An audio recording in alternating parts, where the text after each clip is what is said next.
अस्सलाम वालेकुम dear candidates. तो कैसे हैं आप सब लोग। तो कैंडिडेट्स आज मैं आपको बताने जा रहा हूं कि इंटेलिजेंस ब्यूरो रिजल्ट की जो अपडेट है उसके बारे में बताऊंगा।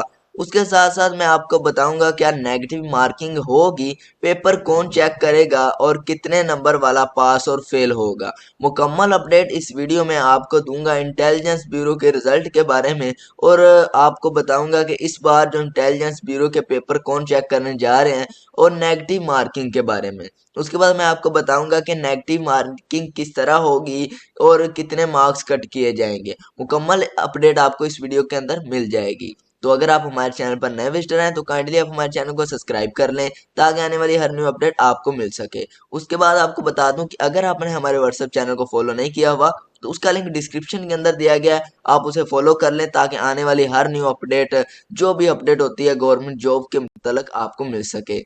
और उसके बाद आपको बहुत ज़्यादा इंफॉर्मेटिव मटेरियल हमारे व्हाट्सएप चैनल के अंदर मिल जाएगा। तो today let's get started video. तो कैंडिडेट्स आज हम बात करते हैं फिर सबसे पहले जो क्या नेगेटिव मार्किंग होगी। तो आपको बता दूं कि जो नेगेटिव मार्किंग है वो इंटेलिजेंस ब्यूरो के रिजल्ट पेपर के अंदर नहीं होती। इंटेलिजेंस नेगेटिव मार्किंग का मतलब होता है कि अगर आपका एक क्वेश्चन गलत है तो उसके साथ एक मजीद गलत कर लिया जाए, मसला आपके नेगेटिव मार्क कर लिए जाए। उसके अलावा इसके अंदर इंटेलिजेंस ब्यूरो के अंदर ये है कि आपने जितने क्वेश्चन करेक्ट किए हैं आपको वही नंबर दिए जाएंगे और जितने रॉन्ग किए हैं उसके नंबर नहीं मिलेंगे, मीन के नेगेटिव मार्किंग नहीं होगी। मसलन अगर आप 60 एमसीक्यूज थे आपके, तो आपने क्या किया कि आपके 10 एमसीक्यूज गलत हो गए हैं, तो आपके ये नहीं कि 20 नंबर काटे जाएंगे, आपको 50 नंबर ही मिलेंगे। ये है इंटेलिजेंस ब्यूरो के जो नेगेटिव मार्किंग का कॉन्सेप्ट था। स्टूडेंट बार बार कमेंट्स के अंदर पूछ रहे थे, तो मैं बता रहा हूँ कि नेगेटिव मार्किंग नहीं होगी, जितना पेपर आपने सोल्व किया है उसी के आपको नंबर दिए जाएंगे। नेक्स्ट देखते हैं पेपर कौन चेक करेगा। तो बात आ जाती है इंटेलिजेंस ब्यूरो, कोई भी डिपार्टमेंट है वो अपने पेपर खुद चेक नहीं करता। जैसे इंटेलिजेंस ब्यूरो है ये अपने पेपर कभी भी खुद चेक नहीं करेगा। ये जैसे पेपर होता है जैसे पीपीएससी, एफपीएससी, ये बड़े बड़े डिपार्टमेंट होते हैं, ये भी पेपर खुद चेक नहीं करते। तो उनका जो अलग से डिपार्टमेंट होता है वो जो बड़ी पोस्टों का, तो इसके अंदर आ जाते हैं इंटेलिजेंस ब्यूरो। ये एक छोटा सा डिपार्टमेंट है और इसके अंदर जो पेपर की चेकिंग है ये इन्होंने खुद नहीं करनी, बल्कि इन्होंने लोग हायर करने हैं पेपर की चेकिंग के लिए, तो वो चेकिंग करेंगे। मसलन लोग हायर हो जाते हैं कि इतने पेपर चेक करने हैं। तो ये है इनका कॉन्सेप्ट इंटेलिजेंस ब्यूरो का। उसके बाद कितने नंबर वाला पास और फेल होगा, तो मुकम्मल अपडेट मैं आपको देता हूँ कि नंबरों वाला पास और फेल का जो कॉन्सेप्ट है वो भी आपको बता देता हूँ।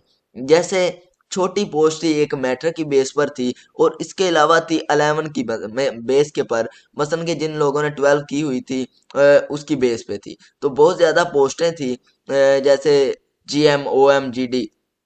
तो ये सारी जितने भी पोस्ट हैं उनके मुतलक मैं आपको बताता हूँ कि पासिंग जो मार्क्स का जो क्राइटेरिया है वो क्या है। अब तक पेपर का जो रिजल्ट की अपडेट है वो यहाँ तक है कि जनवरी के लास्ट या जनवरी के दरमियान के अंदर जो रिजल्ट की अपडेट मिलेगी, मीन का रिजल्ट आएगा। लेकिन ये कंफर्म न्यूज़ नहीं है, जनवरी तक का कहा जा सकता है। तो मे भी इसमें 80% चांसेस हैं कि जनवरी के अंदर वो आपका रिजल्ट अनाउंस कर दें। अब मार्क्स की बात आ जाती है, तो मार्क्स का जो क्राइटेरिया अब नंबरों की बुनियाद पर रखा जाएगा। मीन के वो क्राइटेरिया अपना सेट करेंगे कि हमने 50% वाले बच्चे को पास करना है। मसलन अगर 60 एमसीक्यूज में से 30 एमसीक्यू ठीक है, वो पास है, तो उसका नाम मेरिट लिस्ट में आएगा और वो इंटरव्यू के लिए हायर किया जाएगा।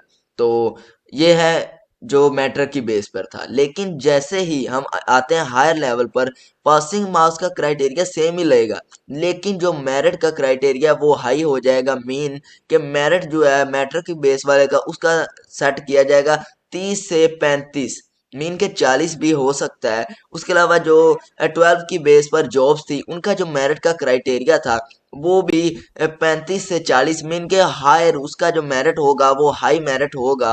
तो जिस स्टूडेंट के 50% मार्क्स हैं उसे चाहिए कि वो अपनी तैयारी स्टार्ट कर दे इंटरव्यू की। और अगर आपके 50% से कोई कम है, लेकिन हम कहा नहीं जा सकता कि वो 50% वालों को ही पास करेंगे। ऐसे भी हो सकता है कि वो 40% वालों को पास कर दे। तो अगर आपके 40% से प्लस मार्क्स हैं तो आप अपने इंटरव्यू की तैयारी करें, इंशाल्लाह आपका नाम भी मेरिट लिस्ट के अंदर आ जाएगा। तो हमारी जो इंटरव्यू की क्लासेज हैं वो बहुत जल्द स्टार्ट हो रही हैं, तो आप हमारे दिए गए व्हाट्सएप नंबर पर कॉन्टैक्ट करके जो इंटरव्यू क्लासेज हैं वो ज्वाइन कर सकते हैं। उसके अंदर हम आपको कंप्लीट प्रिपरेशन करवाएंगे, जो भी आपको मटेरियल प्रोवाइड किया जाएगा उसी में से ही क्वेश्चन आपसे पूछे जाएंगे। तो ये थी। उसके अलावा आपको अब करना क्या है कि आपको पता तो होगा कि आपके कितने एमसीक्यूज करेक्ट हैं। मीन कि अगर आपके कुछ स्टूडेंट के 50 एमसीक्यूज भी करेक्ट हैं, 40 भी करेक्ट हैं, तो उन्हें चाहिए कि वो अपने इंटरव्यू की तैयारी अच्छी करें। तो मीन के इंशाल्लाह आपका नाम मेरिट लिस्ट के अंदर आ जाएगा। और जिन स्टूडेंट्स के कम है, थोड़े से कम मार्क्स हैं, उन्हें भी अपनी तैयारी करनी चाहिए, क्योंकि कोई पता नहीं होता मेरिट लिस्ट का। जब मेरिट लगता है क्या पता लोगों के बहुत ज़्यादा कम मार्क्स हों। तो ये बेफिक्र हो जाएं, आपका रिजल्ट इंशाल्लाह जनवरी तक सुनने के अंदर आया, लेकिन अभी तक कोई रियल जो अपडेट है इसके अंदर नहीं आई। मीन कि आपको एक मंथ, 1 या 2 मंथ लग जाएंगे, क्योंकि इतना ज़्यादा मटेरियल होता है, उन्होंने पेपर चेक करके मार्किंग करनी होती है, तो ये छोटा काम नहीं होता। 1-2 मंथ सिंपली लग जाते हैं। जैसे मोटरवे का इतना पोस्टपोन्ड हुआ है, अभी तक रिजल्ट नहीं आया, ना ही स्टूडेंट को इंटरव्यू की कॉल की गई है। तो जैसे ही कोई न्यू अपडेट आएगी हम आपको प्रोवाइड कर देंगे। अल्लाह आपको कामयाब करे। अल्लाह हाफिज।